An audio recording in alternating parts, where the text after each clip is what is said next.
Hi, welcome to mind all minds. So suicidal thoughts.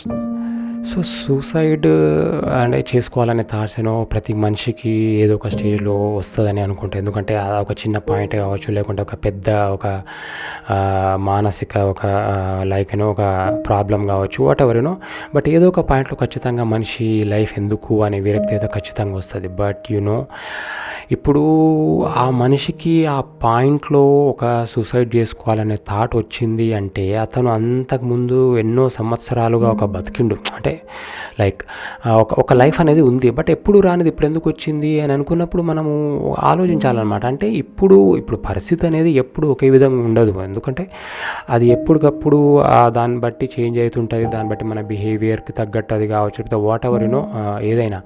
So ఇప్పుడున్న పరిస్థితికి ఈ situation మనకు వచ్చింది కాబట్టి మరి దీన్ని మనం కొంత ఓపిక్గా బయటపడగలిగే ఏమైనా ఉంటే మళ్ళీ తర్వాత నార్మల్ లైఫ్ మన బతకలేమా అనే థింకింగ్ తోటి మనం కొంచెం ఆలోచించగలగాలి.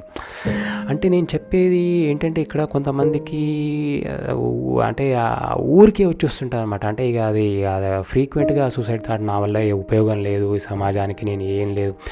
చూడండి, ఇన్ఫ్యాక్ట్ ఏ మనిషి వల్ల కూడా ఎవరికి ఉపయోగం లేదు వాస్తవానికి కరెక్ట్ చూసుకుంటే. బట్ ఏంటంటే మనము అనుకుంటాము ఇప్పుడు ఒక గొప్ప వ్యక్తి ఉన్నారు, ఒక ఆఫీసర్ కావచ్చు, అతని వల్ల నిజానికి ఎవరికి ఉపయోగం అని చెప్పండి. అతను చేసే పనులు ఎవరు చేసుకోలేరు. అతను వచ్చి సంతకం పెడితేనే చేయాలి. నిజానికి ఆ సంతకం పెడితేనే అది అవతలోడు ఏదో అవుట్పుట్ ఇవ్వాలి, అట్లేం ఉండదు కదా. నిజానికి మనము ఏదైనా కూడా ఇప్పుడు ఒకరికొకరు మన మాట సాయంతో ఏదైనా చేసుకొని ఎవరు ఎట్లయినా బతకొచ్చు. ఇక్కడ ఏంటంటే సిస్టమ్ అనేది తయారైంది కాబట్టి ఆ వ్యక్తికి ఈ రైట్, ఈ వ్యక్తికి ఈ డ్యూటీ, లేకపోతే అతనికి ఈ రైట్స్ హక్కు ఉన్నది, లేకపోతే దానివల్ల ఇవన్నీ కూడా మనకు ఇట్లా డిజైన్ ఒక సొసైటీ అనేది డెవలప్ అయిన తర్వాత మనకు ఆటోమేటిక్గా ఇట్లా అవన్నీ వచ్చినాయి.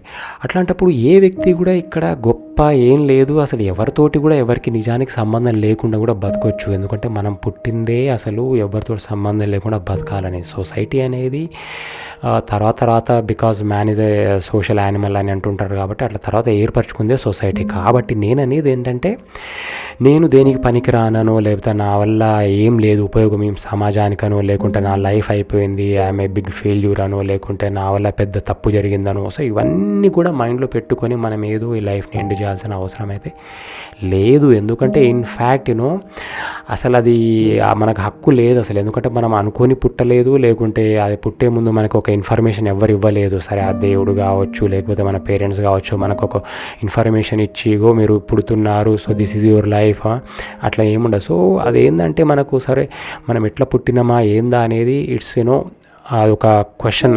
అది అంటే ఇప్పుడు మనం ఇప్పుడు పుట్టడం గురించి కాదు, అసలు మన మనిషే అసలు జీవితం ఎట్లా వచ్చింది అసలు ఎట్లా అంటే ఏ సెల్ యానిమల్ నుంచి మనము ఇవాల్వ్ అయ్యామన్న.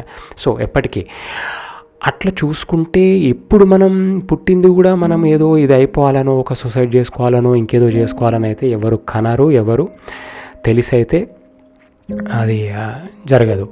కాబట్టి ఇట్లాంటి థాట్స్ ఏది వచ్చినా కూడా ఒకటికి రెండు సార్లు ఆలోచించి, సో నాకు సంబంధం లేదు ఈ సమాజం, నేను నా స్టైల్లో నేను బతుకుతా, నాకు ఎవరితోటి డిసప్పాయింట్మెంట్ లేదు, సరే నా వల్ల తప్పులు జరిగితే దాన్ని మళ్ళీ కవర్ చేసుకుంటా, లేకుంటే కాకుండా చూసుకుంటా, అట్లాంటివి అని మనము ఒకటికి రెండు సార్లు ఆలోచించి ఆ తర్వాత అది అట్లా కంటిన్యూ అంటే అదే లైఫ్ అనేది అట్లా పోవాలి అనే ఒక ఉద్దేశం అయితే మైండ్లో వచ్చేయాలి. అంతేగాని ఇక్కడనే బ్రేక్ అయిపోవాలి అట్లాంటిది నిజంగా ఒక పెద్ద ప్రాబ్లం ఉంటే అసలు దాన్ని ఎట్లా సాల్వ్ చేయాలి అనేది కూడా చూడొచ్చు. మార్గాలు అనేవి ఇప్పుడు దాదాపు అయితే ఉంటాయి. ఇప్పుడు శతకోటి దరిద్రాలకు అనంతకోటి ఉపాయాలు అన్నట్టు.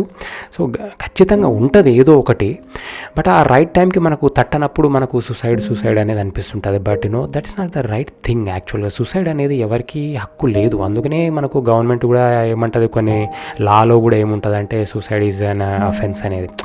ఎందుకంటే ఒక మనిషి తన లైఫ్ అంటే అనర్థంగా ఏ విధంగా అర్థం లేకుండా ఎండ్ చేసుకునేది అనేది అది that's not a right meaningful. So అట్లాంటి థాట్స్ కొంతమందికి ఫ్రీక్వెంట్గా వస్తుంటుంది, నా వల్ల ఉపయోగం లేదు అది అట్లాంటి వాళ్ళు మాత్రం ఒకటే అనుకోవాలి, ఎవ్వరి వల్ల ఎవ్వరికి ఉపయోగం లేదు, అయినా ఈ భూమి మీద అందరు బతుకుతున్నారు అంటే బికాస్ దే ఆర్ లివింగ్. ఆ థాట్ అనేది ఒకసారి వస్తుంది, ఒకసారి పోతుంటుంది, ఒకసారి వస్తే ఒకసారి పోతుంటుంది, అంతే, అది ఫ్లక్చువేట్ అవుతుంటుంది.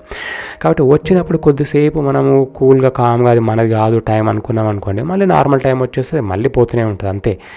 కానీ అప్పటికప్పుడు ఏదో హైగా బాగా థింక్ చేసి మైండ్లో అది మొత్తం ఎక్కించుకొని ఇంకేదో చేసుకొని, so that's not a right thing అనేది నా opinion. So those thoughts are really useless and ఏం దానివల్ల ఉపయోగం లేదు. So yeah, that's it. And try to be positive అంటే అందరు అనేదే, బట్ స్టిల్ నేను కూడా అది అనాల్సి వస్తుంది. Yeah, so thanks for listening. Thank you.